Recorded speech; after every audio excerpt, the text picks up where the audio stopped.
महाराज जी, आज खूब नाम है, धन है, सारे सुख हैं, पर कठिनाइयों को पार करते करते मुझे पता ही नहीं चला कि मैं खुद को खो बैठी। मैं दिखा तो रही हूँ पर मैं खुश क्यों नहीं हूँ महाराज जी। अभी पहले बैच में यहीं बैठ के एक व्यक्ति ने पूछा था कि मैं खुश होना चाहता हूं, मैं शांत प्रसन्न होना चाहता हूं, और वो जगत के किसी भी भोग में नहीं है, किसी भी वस्तु में नहीं है, किसी भी व्यक्ति में नहीं है। किस अमुक व्यक्ति मिल जाए तो मैं खुश हो जाऊं, असंभव। वो अगर मिल भी जाता है तो उसके बाद फिर दूसरी मांग हो जाएगी। कुछ दिन बाद वो, हमारे मन का एक स्वभाव है नवम नवम, मन की एक मांग है नवम नवम। कुछ भी हो, कुछ दिन बाद वो उससे हट जाता है और एक नई खोज करता है। जब तक उसे परम नहीं सुख मिल जाएगा तब तक वो रुकेगा नहीं। पक्का समझ लो, आप रोक के दिखा दो। परम सुख भगवान के नाम में, भगवान के चरणों में है। एक फिर हम समझाने के लिए कथा सुनाते हैं।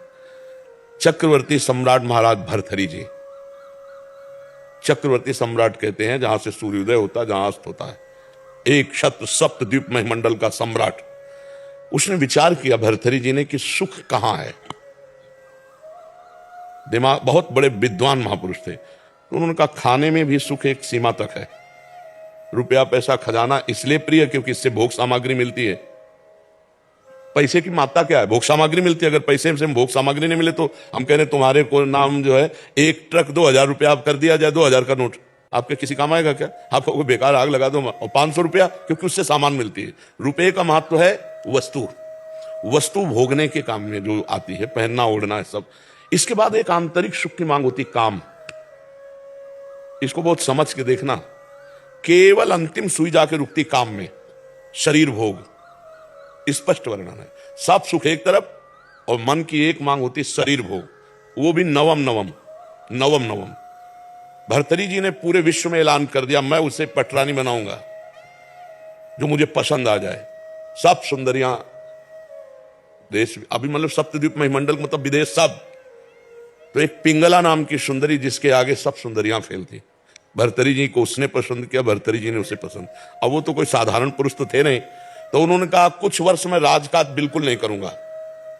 विक्रमादित्य उनके भाई थे, बहुत बड़े प्रसिद्ध चक्रवर्ती सम्राट, वही बने जाके आगे। विक्रमादित्य महान बलशाली राजा थे, उनके छोटे भाई थे, उनको राजपद दे दिया और कहा मैं केवल देखूंगा भोग में है कितना सुख। वैज्ञानिक दृष्टि उनकी।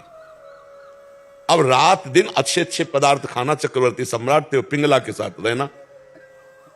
पिंगला ने एक दिन खिड़की से झांक के देखा तो बलशाली अश्वों की सेवा कराने वाला अश्वपाल वो समझा रहा था अपने सेवकों को ऐसे। रानी ने देखा और आकर्षित हो गई और हुक्म किया दासी को, अश्वपाल से बोलो अमुक जगह मिले। तो दिन में महाराज शयन करते थे, तो दिन में जब सोते होते तब वो अश्वपाल से मिलने लगी और अश्वपाल से उसका शारीरिक संबंध हो गया। विक्रमादित्य ने को जब सूचना मिली तो उन्होंने कहा कि मैं महाराज से मिलना चाहता हूं, सेवक से कहो। बहुत प्रवीण थी पिंगला, उसको भनक लग गई दासी के द्वारा कि विक्रमादित्य आपकी चाल को जान गया है। भर्तहरि जी से उन्होंने कहा कि आप अपने भाई को क्या बहुत अच्छा समझते हो? मेरे ऊपर वो गंदी नजर रखता है। कपट छल करने वाले स्वभाव वाले होते हैं, उनका अलग। अब विक्रमादित्य ने कहा मैं भ्राताश्री से मिलना चाहता हूं और उसने पहले ही क्लियर कर दिया। तो विक्रमादित्य के पास क्रोधित हो गया, उनका मैं कभी नहीं समझता था तो ऐसी दृष्टि।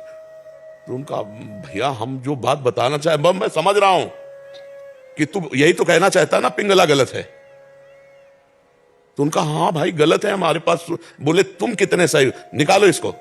मंत्री से आदेश किया इसको देश निकाला दे दो, बेमतलब। अब विक्रमादित्य ने मंत्रियों से कहा भाई इस समय हमारे उसके शासन में है, जीवन इनका बहुत खतरे में है, संभालना राज्य, और मैं अमुक जगह जंगल में रहूंगा, जरा भी खतरा हो तो मुझे बता देना, पर भाई की आज्ञा का पालन करने के लिए। जो अश्वपाल था वो महाराज की नृत्यांगना थी दरबार में, उससे उसकी मित्रता थी। अब वहां एक नगर में ब्राह्मण गरीब था, उसने तपस्या की देवराज इंद्र को प्रसन्न करने के लिए। देवराज इंद्र प्रसन्न हुए और एक फल दे दिया, कहा इसको खाओगे तो अमर हो जाओगे, और अंतर ध्यान हो गए। उसने कहा मैं गरीब आदमी, धन चाहता था, अमर होके क्या करूंगा? तब विचार आया कि धर्मात्मा चक्रवर्ती सम्राट महाराज भर्तहरि को दे तो वो हमें धन दे देंगे। ऐसा ही किया। महाराज की जय जयकार हो। आज तक दरबार में नहीं आए थे, लेकिन ब्रह्म ऋषियों को जाने का आदेश था, वो गए, महाराज की जय जयकार हो, महाराज मैंने तपस्या के द्वारा अमर फल प्राप्त किया है, मुझे धन दिया जाए। तो उन्होंने खजाने में कह दिया जितना मांगे धन दे दो, और अमर फल लिया। और विचार किया मैं अमर होके क्या करूंगा? अगर पिंगला अमर रहेगी तो पिंगला को दिया खा लो, पिंगला ने तुरंत विचार किया, मैं अमर होके क्या करूंगी? अगर अश्वपाल जीवित रहेगा तो अश्वपाल को दे दिया। अश्वपाल ने सोचा मैं अमर होके क्या करूंगा, जो हमारी नृत्यांगना महाराज की है वो अमर हो जाए तो जब तक जीवित रहूंगा। नृत्यांगना ने सोचा मैं अमर होके क्या करूंगी महाराज को। समझ रहे ना? देखो जब पोल खुली होती है तो मैं अब जो नृत्यांगना थी उसने मंत्री से प्रार्थना की कि महाराज से मैं मिलना चाहती हूँ, आदेश हुआ आ जाओ। तो उसने कहा महाराज ये अमर फल है, आप इसे पा लीजिए, आप जैसा धर्मात्मा राजा अमर होना। उनका ये सच्ची बता तुझे अमर फल कहां से मिला? क्योंकि तपस्या से ब्राह्मण ने प्राप्त किया, तू वैसे तुझे कहां से प्राप्त? बोले महाराज ये प्राण क्षमा किए जाए, हमारी दोस्ती है अश्वपाल से। अश्वपाल जो महल के नीचे ही, उनका जाओ किसी से कहना मत। अश्वपाल को बुलाया, बोला जानते हो हम तुम्हें क्या कर सकते हैं? तो कांप रहा था पहले से। बीच सभा में आरे से चिरवाएंगे अभी तुझे, और अगर तू सत्य बोल देगा तो तुझे क्षमा कर देंगे, बिल्कुल कोई दंड। बोले महाराज पिंगला जी ने दिया। क्यों? पिंगला से तुम्हारा क्या संपर्क? बोले विक्रमादित्य ठीक कह रहे थे, हमारा पिंगला से शारीरिक संबंध है। महाराज भरथरी के होश उड़ गए। मुझ चक्रवर्ती सम्राट से वो खुश नहीं। पिंगला को बुलाया सभा में, आज सभा में उतर के गए, पूरी सभा लगी हुई थी। उनका देखो ब्राह्मण ने अमर फल दिया था, पिंगला ने खाया, मैं तलवार से इसे काटूंगा, ये मरेगी नहीं। जे अरे महाराज तो उनका सत्य बोल दे तो तुझे छोड़ दूंगा, नहीं तो अभी सूली पे चढ़वा दूंगा। तो उनका महाराज ऐसी गलती हमसे हो गई कि हमने वो फल नहीं खाया, अश्वपाल को दे दी। तो मुकुट उतारा और कहा धिक्कार है संसार के सुख को कि मुझ सर्वांग सुंदर पुष्ट चक्रवर्ती सम्राट से ये तृप्त नहीं है और महारानी से वो अश्वपाल तृप्त नहीं है। अश्वपाल वैश्या से प्यार, ये क्षुद्र काम किसे। और महान बैरागी हुए जिनके सूत्रों को बैरागी जन पढ़ते हैं, भरथरी शतक है उनका। तो संसार में अगर कोई तृप्त होता है तो वो भगवान की भक्ति से होता है, नहीं तो भोगों से तो हो ही नहीं सकता है। आज तुम्हें प्यार कोई कर रहा है और तुमसे सुंदर मिल जाएगा, कल वो उससे प्यार करने लगेगा, परसों तीसरे से करने। आज तक किसी की तृप्ति हुई हो तो हमें बताओ? भोगों में कहीं तृप्ति नहीं हो सकती, कहीं सुख। बढ़िया बहुत सुंदर बुद्धि आपकी है जो आपको अनुभव करा रही कि सब कुछ होते हुए भी एक ऐसा स्थान खाली है जहां लगता है वो नहीं है जो मैं चाह रही हूं। वो श्री कृष्ण है, वो प्रभु है। यदि उनसे चित्त जोड़ लोगे तो निहाल हो जाओगी। जैसे मीरा जी कहते हैं मेरे तो गिरधर गोपाल दूसरों में कोई, निहाल हो जाओगी। अभी थोड़ा बुद्धि पवित्र है जो आपको यह अनुभव करा रही कि वास्तविक मुझे जो चाहिए वो नहीं है, वो है परमात्मा, वो है प्रभु। हम कह रहे हैं यहां तक सोने से लाद दिए जाओ, केवल मान्यता ही तो है ना। मान्यता का सुख है ये, नहीं बताओ मीठा लगता है कि खट्टा लगता है, क्या सोने में है? केवल वो महंगा है और उसकी मान्यता है। इसलिए हमको लगता नहीं। 4 लाख योजन का सोने का पहाड़ है एक, जिसका नाम सुमेरु है।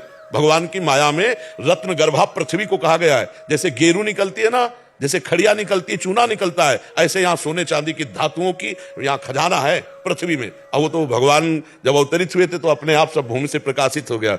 हम लोग इन सुखों से कभी तृप्त नहीं हो सकते क्योंकि हम सच्चिदानंद के अंश हैं, हमारी मांग सच्चिदानंद है। नहीं, आप मान लो इतने बड़े बड़े धनी, लेकिन वो भी अशांत हैं। आप ये मत समझना, अशांत हैं, क्योंकि जब तक भगवान नहीं मिलेंगे तब तक हमें शांति नहीं मिलने वाली। कुछ भी भोग लो, कुछ भी कर लो। और देखो शांति कैसी और तृप्ति कैसी, जब केवट कठौता में भगवान के सामने जल ला के और उनके चरण पखार रहा है तो भगवान सिया जी की मुंदरी दे रहे हैं, सिया जी की मुंदरी। लेकिन वो क्या कह रहा है? अब कछुनाथ न चाहिए मोरे, दीन दयाल अनुग्रह तोर। क्यों? अति आनंद उमगी अनुरागा, चरण सरोज पखारन ला। भगवान के चरण से जो आनंद मिला, केवट कहने लगा अब कछुनाथ न चाहिए मोरे। भगवान के बिना मिले ये शब्द नहीं निकल सकता कि अब मैं सुखी हो गया, आज के बाद मुझे कुछ नहीं चाहिए, मैं जो चाहा वो मुझे मिल गया। जो चाहा मिला, 4 चाहें और खड़ी हो गई, 4 समस्याएं और खड़ी हो गई। इसलिए सखी भगवान ही एक हैं जिनके मिलने से तृप्ति हो सकती है, दूसरा कोई नहीं है। यहां 4 दिन का शरीर है, आज जवान है कल बूढ़ा हो जाएगा। भरोसा एकमात्र श्री भगवान में, चित्त भगवान में, अभी परमानंद है, अभी इसी क्षण आनंद है। वो भाई भी कह रहे थे कि सब कुछ बस मैं खुशी चाहता हूं। तो खुशी किससे मिल जाएगी? घर मिल जाए, गाड़ी मिल जाए, ये सब किसी के पास है, वो खुश नहीं है। जो तुम सोच रहे हो वो किसी के पास है इस सृष्टि में। ए भाई, महाराज ययाति का नाम सुना है? शुक्राचार्य की पुत्री देवयानी, जो देवता भी मोहित हो जाए इतनी सुंदरी थी। वृषपर्वा की पुत्री शर्मिष्ठा, जो दैत्यराज वृषपर्वा, 2 पत्नियां, और जब भोग से तृप्ति नहीं हुई तो अपने पुत्र की 1000 वर्ष की जवानी लेके भोगा। फिर इसके बाद घृणा आई कि धिक्कार, मुझे अपने पुत्र की जवानी भोग डाली, फिर भी कोई सुख नहीं, वही भोग वासना। तब उन्होंने लिखा, एक पुरुष को जो भगवान से विमुख है, सृष्टि के सारे सुख मिल जाएं तो भी वो तृप्त नहीं हो सकता। इसका मतलब है कि हम जैसे भी हैं, अगर भगवान से जुड़कर संतोष कर लें तो आज सुखी है, आज आनंद है। जब तक हम शास्त्र विरुद्ध आचरण करेंगे तब तक भय, चिंता, शोक, विषाद, उद्विग्नता ये बनी रहेगी। आप अंदर देखो, गलती करोगे ना, चाहे जितना गुप्त करो, वो गलती तुम्हारे ऊपर सवार हो जाएगी, तुम्हें भयभीत करेगी, तुम्हें चिंता में डालेगी, तुम्हें शोक में समस्या में डाल देगी। खुशहाल जीवन, गोस्वामी तुलसीदास जी कह रहे हैं, तब लगी कुशल न जीव कहूं, सपने हूं मन विश्राम, जब लगी भजत न राम कहूं, शोक धाम तज काम। जब तक जीव काम आदि गंदी चेष्टाएं इनको छोड़कर भगवान का नाम जप नहीं करता, तब तक उस स्वप्न में भी कभी शांति और विश्राम नहीं प्राप्त कर सकता। हमारे यहाँ ही तो ध्रुवदास जी बड़े महापुरुष हुए, वो कह रहे हैं, जो चाहत है नित्य सुख, वही खुशहाल रहना, नित्य सुख अरु मन को विश्राम, हित ध्रुव हित सो भजत रहो, पल पल श्यामा श्याम। यदि नित्य सुख चाहते हो, खुशहाल होना चाहते हो, तो एक एक क्षण श्यामा श्याम श्यामा श्याम, राधा राधा राधा, परम खुशहाल हो जाओगे। कैसी भी विपत्ति हो, आप खुशहाल रहोगे। जैसे भारी कष्ट का संयोग है, किडनी फेल, खुशहाल है। हम दुखी नजर आते हैं क्या? खुशहाल क्यों? क्यों? भगवान से जुड़े। हाँ, खुशहाल तभी रह सकते हो जब भगवान का भजन करोगे, भगवान के आश्रित रहोगे और गंदी बात नहीं करोगे। आनंदित होने के लिए जवान का पक्का, मन का पक्का और लंगोट का पक्का। देहाती भाषा में हम आपको बता रहे हैं, नरसिंह मेहता जी कह रहे हैं, काछ वाच मन निश्चल राखे, धन धन जननी तेरी रे। जो गृहस्थी है, अपनी पत्नी के सिवा किसी की ओर गंदी दृष्टि से नहीं देखता, मन को सदैव पवित्र रखता है भगवान के नाम में, शरीर से पवित्र आचरण करता है, अपने आप खुशहाल रहोगे। और जरा सा पाप हो जाए तो अभी हृदय में जलन होने लगेगी। कुछ नहीं है, कोई नहीं जानता, पर हमारा दिमाग हमको गिराएगा, हमको दबाएगा, हमको निरुत्साहित करेगा। इसीलिए पाप कर्म नहीं करना चाहिए। जब हम शैनपुर में थे तो एक डकैत आया था, वो इतना भयभीत था कि पत्ता खुरके वो एकदम, उनको भाई यहाँ कौन जंगल है, तपस्वियों का स्थल है, गंगा किनारा। पाप कर्म दूर से देखने से अच्छा लगता है कि बढ़िया गाड़ी है, बढ़िया बंदूक टांगे हैं, बढ़िया, लेकिन उनके अंदर जो चल रहा है, वो एक गरीब आदमी धर्म से चलता है, उसके अंदर शांति है, सुख है। थोड़ा सोच धन का भले हो जाए परिवार के लिए, लेकिन वो चैन से सो जाएगा, नमक रोटी से पेट भरेगा, वो शांत रहेगा।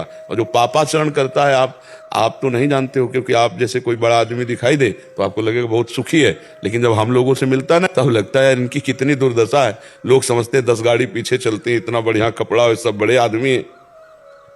तब लगी कुशल जीव कहूं, सपने हूं मन विश्राम। स्वप्न में भी उसे शांति नहीं मिल सकती। इसलिए खुशहाल जीवन, धर्ममय जीवन, भगवान का नाम जप करते हुए अच्छे आचरण करो और देख लो खुशहाल रहोगे, मस्त रहोगे। आप विचार करके देखो ना, देखो खुशहाल वस्तुओं से नहीं हुआ जाता, खुशहाल दिमाग से हुआ जाता है।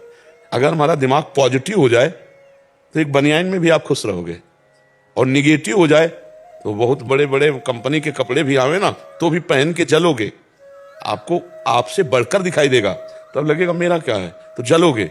और जब आपका पॉजिटिव है ना, तो है कि भगवान हमको कम से कम शरीर तो स्वस्थ दिए, हमें भगवान ने स्वस्थ बनाया, कितनी कृपा। वो पॉजिटिव चिंतन करता है। जिसको खुशहाल रहना ना, उसका पॉजिटिव चिंतन होना अनिवार्य है, और बिना निष्पाप हुए पॉजिटिव चिंतन नहीं होता। चिंतन सदैव निगेटिव भागता है, क्योंकि उसको दंड मिलना है ना। यही चिंतन जब निगेटिव ज्यादा हो जाता है तो डिप्रेशन में चला जाता है, बेमतलब भयभीत रहता है आदमी, बेमतलब। उसको एक ही बात सुनाई देती है, मतलब कहीं मुझे हमने देखा है ना, हमारे पास तो सब तरह के लोग आते हैं। तो एक थे, वो बस यही कहते थे, एक तरफ खुद मरने के लिए तैयार, और डिप्रेशन की दवाई 10-10 हजार की चल रही। क्या है, चिंतन बिगड़ गया ना। और उसी चिंतन में राधा राधा राधा राधा, और यार हमें कोई मार नहीं, तो भगवान है ना, मेरे भगवान पॉजिटिव है ना, कि यार एक दिन तो मरना ही है, और जिस दिन मरना है उस दिन कोई बचा नहीं सकता। आज से हम क्यों उसके लिए परेशान हो, हम धर्म से चले, हम नाम जप करें, हम खुश रहें। सबसे बढ़िया बात है प्रसन्न रहना, खुश रहना। ये पॉजिटिव से होगा। आपका चिंतन सकारात्मक होना चाहिए, और इसके लिए आप में पावर चाहिए, वो है नाम। राधा राधा राधा राधा राधा राधा राधा, बड़ा आनंद रहेगा जब के देखो। पर आज ही नहीं मिल जाएगा आनंद, समय लगेगा। जैसे जैसे आपकी मलिनता हटेगी वैसे वैसे आप खुश होने लगोगे। स्वाभाविक खुशी है, इतने बड़े भगवान हमारे हैं, कितनी खुशी की बात। अगर कोई अभी मंत्री या कोई ऐसे आपसे हाथ मिला ले और कह दे चिंता मत करना, मैं हूं जब कभी जरूरत, और कभी फोन ना उठावे, कभी ना मिले, फिर भी आपकी छाती चौड़ी हो जाएगी। और भगवान कह रहे योगक्षेमम वहाम्यहम्, तुम केवल अनन्यस चिंतयन्तो माम, तुम मेरा चिंतन करो, पूरा ठेका मैं लेता हूं। हमें विश्वास नहीं होता, भगवान की बात पर विश्वास नहीं होता। तुमसे सच्ची कह रहे हैं, एक एक क्षण भगवान तुम्हें देख रहे तुम्हें, और एक एक बात तुम्हारी सुन रहे हैं। पर जब तक तुम सही आचरण नहीं करोगे तब तक तुम नहीं जान पाओगे कि भगवान तुम्हें देख रहे हैं और भगवान तुम्हारी सुन रहे हैं। जैसे एक भी ऐसी बात नहीं जिसका उत्तर ना मिलता, एक भी ऐसी बात। जैसे कोई भी बात, किसी भी तरह की लौकिक पारलौकिक समस्या, जरा सा और अंदर रेखा आई, फिर सामने परिणाम उसका तुरंत लगता है भगवान ने मेरी सुन ली, मेरी बात पहुंच गई भगवान तक। क्यों? क्योंकि भगवान के सिवा हमारा कोई है नहीं। भगवान ही हमारे जीवन, भगवान ही हमारे प्राण। तो आपके भी तो जीवन भगवान है, पर आपने अपने जीवन को माया में दे दिया, इसलिए आप भगवान की बात नहीं सुन पा रहे, ये नहीं समझ पा रहे कि भगवान मुझे देख। ये सच्ची बताएं, इतना आनंद है कि अब जैसे आपको गुलाब जामुन पवावे, पूछे कैसा है, बोलोगे मीठा। कैसा मीठा है? बोले बहुत मीठा। फिर इसके बाद क्या बोल पाओगे? नहीं, यही कहोगे महाराज खा के देख लो, आगे वाली बात। अरे ऐसे ही भगवान कितना प्यार करते हैं, तुम्हें हृदय से कह रहे हैं कि अगर हमको वो बात ना, तो हम माइक से कह देते देखो भाई, अगर अनुभव भगवान ने कराते ना तो माइक से कह देते। लेकिन जब अंदर से भगवान, तभी लगा कि वास्तविक सुख, ऐसे दुख में आनंद रहता है हर समय, क्योंकि भगवान से चित्त जुड़ा है ना। एक डर होता है मरने का, और वो डर खत्म हो गया, क्योंकि हमको उन्हीं के पास जाना है जिनका जीवन भर याद करते रहे, चिंतन करते रहे, इसलिए खुश है। सबसे बड़ा भय मृत्यु का, वो भी खत्म हो जाता है जब हम भगवान का भजन करते हैं। खुशहाल जीवन जीना है तो भगवान के भरोसे हो जाओ। पर परीक्षा होगी, परीक्षा होगी। ऐसी परिस्थिति में भी कभी मन ने ये नहीं कहा कि चलो घर चलते हैं, भारी से भारी कष्ट, लेकिन भगवान के मार्ग में चलना है। तो आज भगवान देख रहे ना, लौकिक और पारलौकिक दोनों खुशियां चरणों में लुटती हैं। परलोक का तो कोई संशय नहीं रहा, और लोक में आप देखो आज हमारी क्या दशा होती, न लड़का न बच्चा, न रिश्ता न नाता, किसी से कोई मतलब नहीं बचपन से। तो आज ये सब पैदा हुए कहीं और हैं, और सब प्राणों से भी अधिक प्यार करते हैं। खुशहाल, जो खुशी शब्द है, जो प्रसन्नता शब्द है, वो केवल भगवान से। ब्रह्मभूता प्रसन्नात्मा न शोचति न कांग, कि आप सच्ची समझ लो। परीक्षा में केवल पक्के होना चाहिए कि आपकी परीक्षा होगी कि सच्चा प्यार भगवान से करते हो। और जहां ऐसा हो गया तो भगवान की प्रिया है माया। लक्ष्मी जी कौन है? भगवान की प्रिया है ना। हाँ, वो फिर माता की तरह दुलार करती, माता की तरह दुलार करती। इसलिए बहुत भगवान का आश्रय लो, पाप ना करो तो खुश रहोगे, प्रसन्न रहोगे, और आगे से आगे भगवान व्यवस्था करते रहेंगे। भगवान ही व्यवस्था करते हैं, पूरी सृष्टि तो भगवान ने रची है ना। हम, अच्छा ये बताओ तुम्हारा शरीर किसने रचा है? भगवान ने तो रचा है ना, तुम थोड़ी इसको बनाया। तो बस उसी भगवान के आश्रित हो जाओ, बढ़िया आनंद रहेगा, हर समय खुश रहोगे, और वो हर बात संभाल देते। सुदामा जी को कई कई दिन भोजन नहीं मिलता था, और सुदामा पूरी बना दिया। जैसे द्वारिकापुरी थी ना, ऐसे सुदामापुरी थी। भगवान सब कुछ करने में समर्थ है। उनके एक छोटे से सेवक है कुबेर, छोटे से सेवक है, ऐसे अनंत ब्रह्मांडों में कितने। वो भगवान केवल आपसे कुछ नहीं चाहते, क्योंकि सब कुछ भगवान ने दिया है, आपका प्यार चाहते हैं। भगवान कहते हैं ना, भाव का भूखा हूं मैं, और भाव ही एक सार है। भाव से मुझको भजे तो भाव से बेड़ा पार है। हम भाव करें भगवान पर, अपनापन कर ले भगवान, तो हम सदैव खुश रहेंगे।